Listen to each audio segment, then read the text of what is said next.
What's up, guys, and welcome back to Beyond the Void Horror Podcast. My name is Alex, and today we're going to be doing a spoiler-free review and an unboxing of two really big, important films in Hong Kong for the action scene, and that is Long Arm of the Law, Parts 1 and 2 from 88 Films. Let's check it out.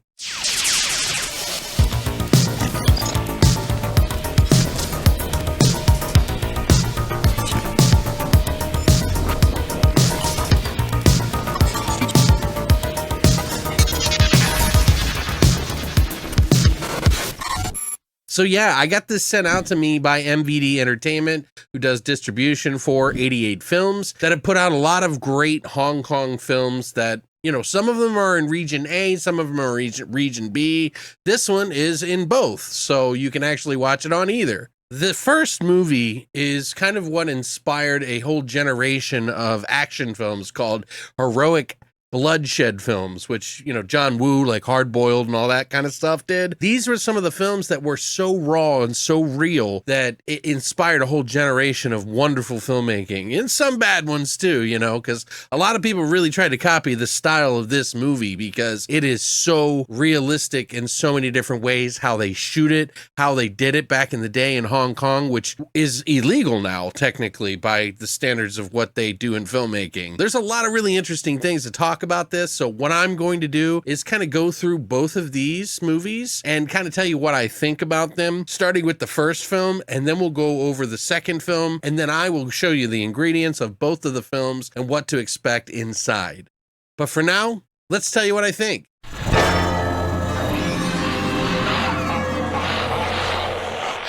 So this movie was directed by a famous producer in Hong Kong and sort of a director and writer. He did a bunch of different things, but he produced a lot of really great films back in the day with his brother, which is Michael Mak. Johnny Mak was the one that directed this film, and his brother directed the sequel to this film. Both of these movies were written by Philip Chan, who was an actual police officer and wrote in great detail about a lot of the different occurrences. Some of the stories in this movie, or in both movies, have elements of real, like, actual crime and what this guy experienced in his working as an officer. So there's a real sense of realism in these movies that at the time was not really seen in a lot of the movies. The first movie, Long Arm of the Law, was actually created in secret in China in parts, because there's like a couple of scenes in the very beginning where they were actually filming, and this is like highly illegal, by the way, but they were able to shoot in China, and it's essentially about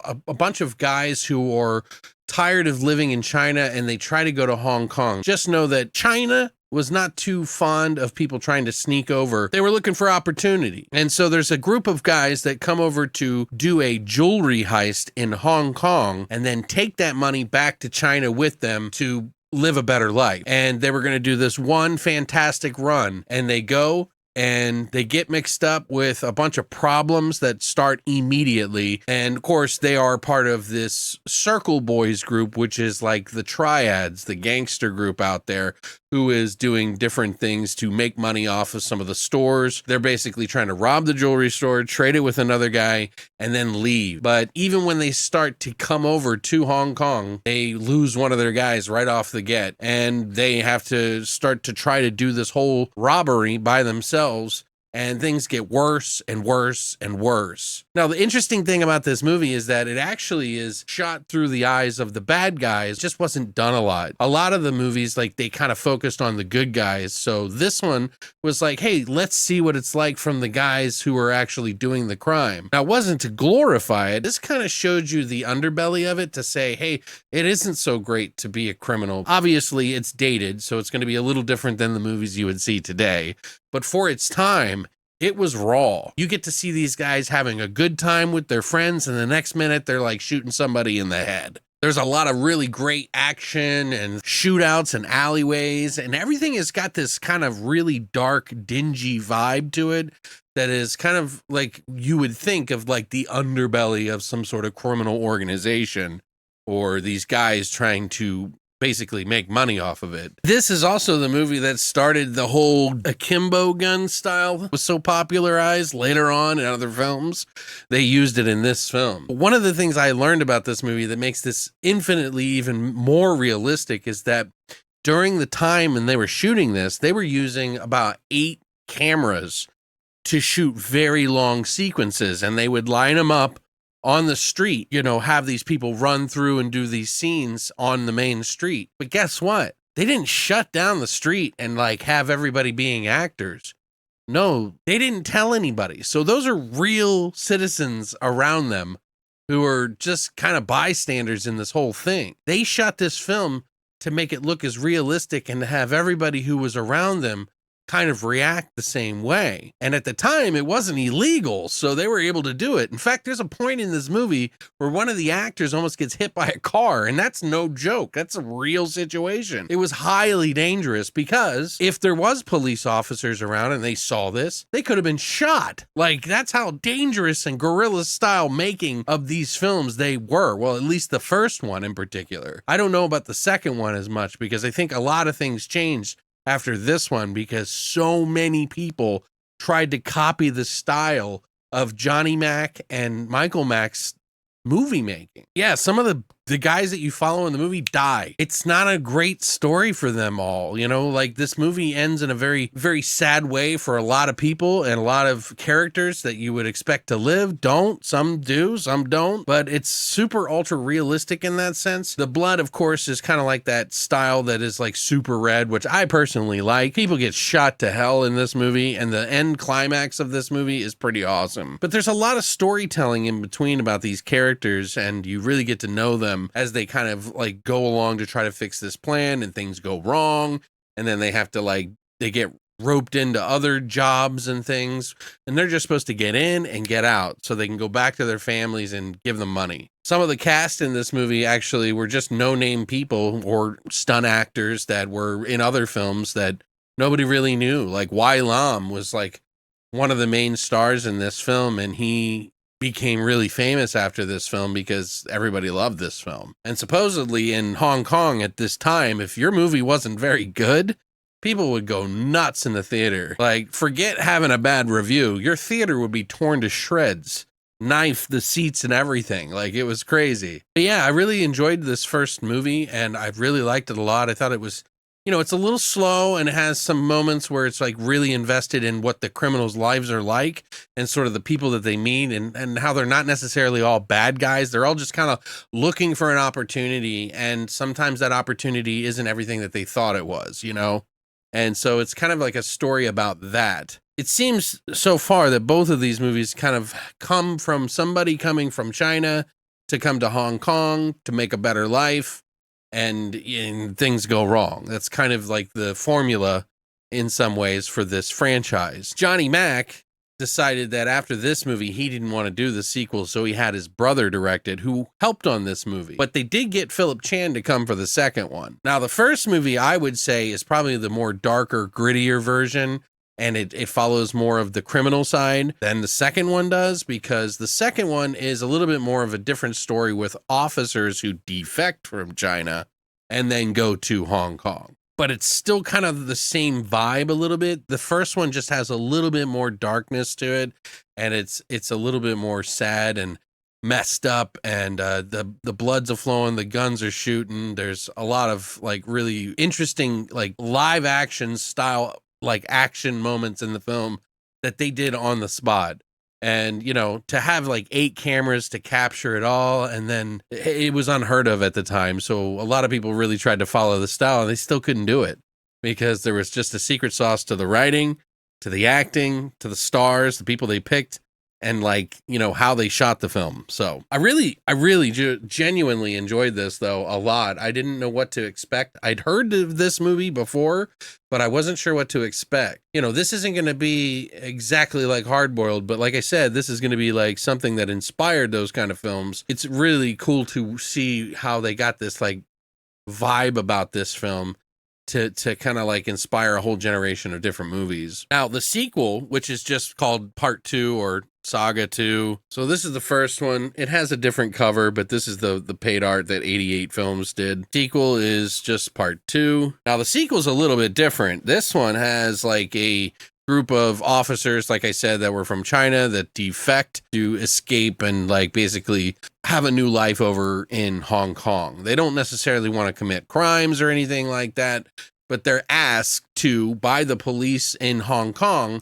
They're like, look, I'm going to either send you back or you can work for me. And they decide to work for them as criminals undercover. So the sequel is about new characters going undercover and doing similar things as the first one, but this one is a little bit more about like officers coming to another country to be officers again, undercover. They, of course, get involved with the Circle Boys again, the triads, the gangsters out there who are basically sussing out people. The Circle Boys, the triads or whatever, they're sort of like getting intertwined with these guys again to do some sort of another robbery of sorts, and they basically are building it up and building it up. They get, of course, found out by other people if they're actual cops or not, and things kind of go downhill and south like the first movie. And both of these films are pretty sad or dire films, but they are very realistic in a lot of ways because they don't really like follow any Hollywood rules or anything like that. Like there is just death like that. Hey, they're in love, don't kill that person like you'd want. No, they're dead. That's the way it is. And the gunfights in this are pretty cool. Now, both of these films have them kind of sparse and around different areas. Some of the scenes are action filled, some of them aren't. A lot of it is storytelling and character development, but the characters that you meet, you really do find like a fondness of both films. And the sequel is a little less dingy or dark, but it is kind of up in the gore a little bit. This one had a little bit more heavy gore in it than the other one did. Now, both of them have their moments of violence, and it gets pretty wild on the screen. But this one goes a little extra further tastefully.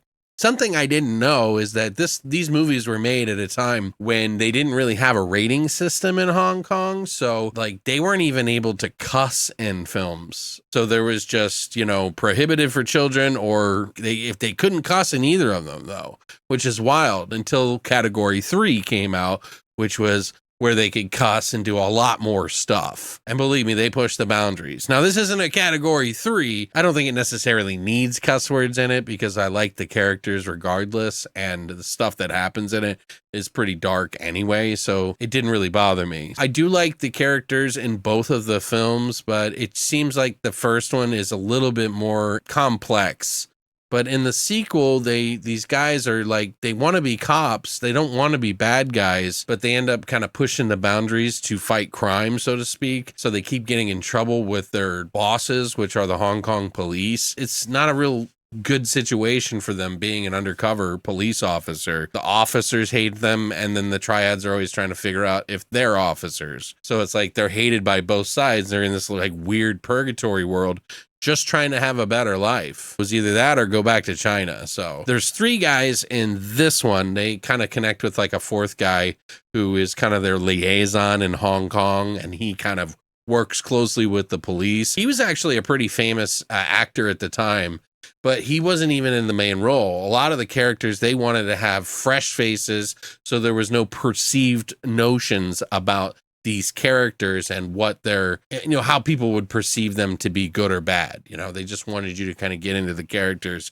And it's really good at that. I think both of these films are very competent made films, although a lot of people will definitely say they prefer the first movie over the second one. And there is technically 4 in the series. So I've heard that if 88 Films does well on selling copies of these, which I've seen as low as $24 for both of these, by the way, guys, on Amazon once and some other places, but it's still cheap. Even that, it's like $40 for both of these movies. Both are really highly enjoyable, and it was really kind of tit for tat because I really kind of liked both of the characters, or both sets of characters in both of these films. I just think that the first one's a little bit more raw, and it's just a slight difference. I would highly recommend checking them out if you haven't done it. If you like Hong Kong films or action films, I know a lot of us who are horror fans, we really like to see the blood and the gore and stuff. This isn't like super over the top like gore or anything like that, but it is raw and it feels like very kind of like this specific vibe about it that I don't really see in other films. It's a very unique set of films, and I really like it, and I would really actually want to see the third and the fourth one, so I'm hoping that this one does well. But I would definitely grab this if you are interested in movies like Hard Boiled, underground Hong Kong films. It seems like a lot of Hong Kong films are finally getting Blu-rays and even 4Ks on some occasions. I'm going to put all the links down below to this, and I'm going to go over some of the ingredients in this so you know what to expect of it. It's got a lot of really great stuff in it, so we're going to go over that now.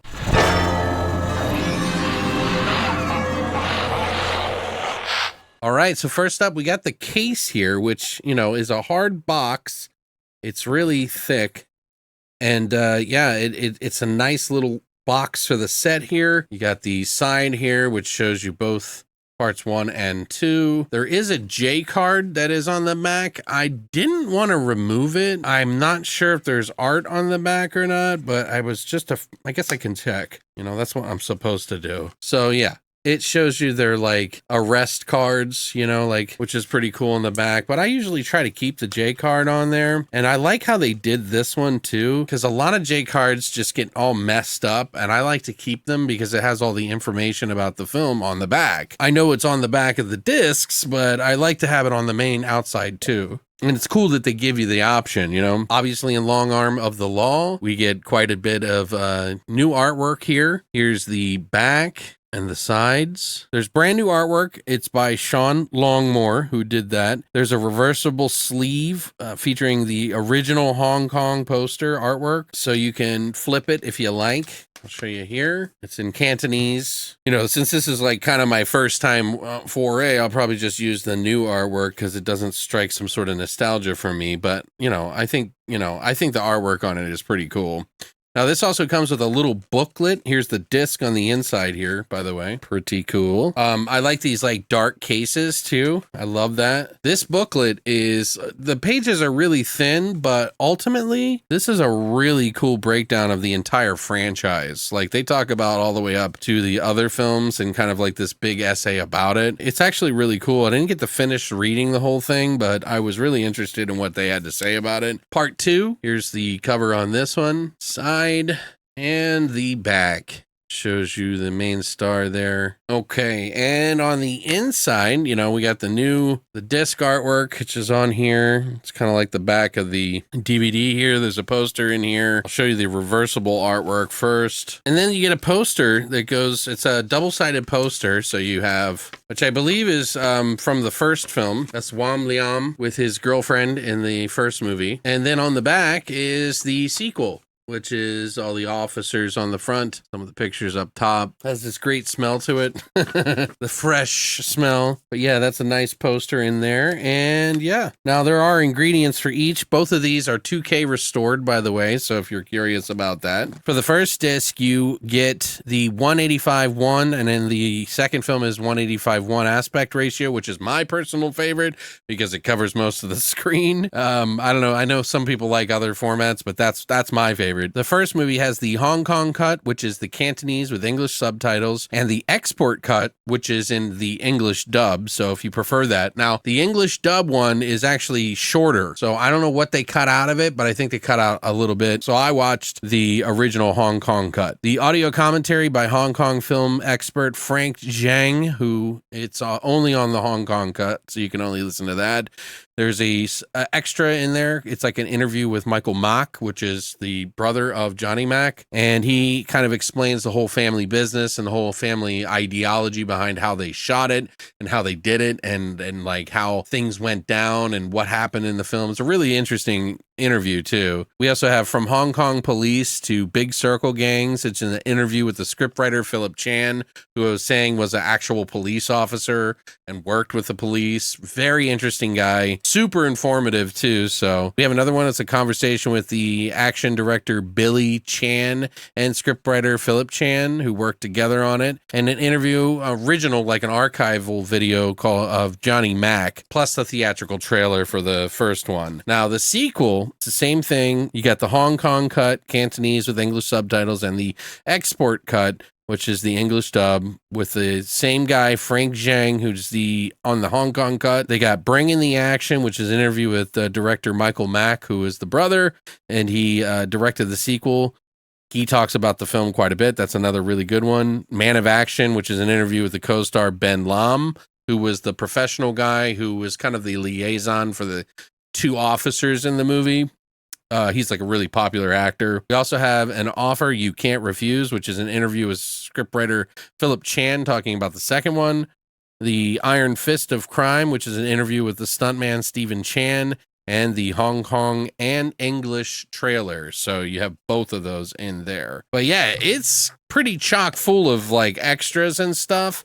And to be honest, like, I really think it's worth $40 overall, or more, you know, because it really is a really good set to have. And I genuinely hope that they're able to put out the third and fourth one, because I think a lot of people who like these films are going to want that as well. But I highly recommend you check this out. I really appreciate you, MVD, sending this out. I had reached out to them and said, hey, you know, I really want to get into some more Hong Kong stuff. And, 88 Films has been delivering a lot of really great stuff. They have stuff that you can get at the MVD store or on their store. Magic Cop before, which is one of theirs. They do a lot of Kung Fu stuff. Just a ton of stuff, really. But I'll put all the links and everything down below if you want to check it out. Thank you guys so much. Thank you both MVD and 88 Films for sending this out to me. I look forward to checking out more stuff. I got more stuff on the way from Hong Kong. So if you guys are Hong Kong fans, you found a really good channel to talk about that too. So that way you can kind of get the lowdown on what I think of these films and what I think of these releases and get a look before maybe you buy them or whatever. But yeah, this is coming out on the 12th of December. I just got these a few days ago, but I've been trying to catch up on a lot of stuff and I wanted to get this up as soon as possible. So, but yeah, thank you guys so much. I appreciate all the support that you've been giving me, all the likes and, comments and stuff. Let me know what you think though in the comment section down below. If you enjoyed the video, of course, hit the like and subscribe button, and guns akimbo that little bell notification so you know when I got a new video out. But thanks for coming by, and as always, long live the void.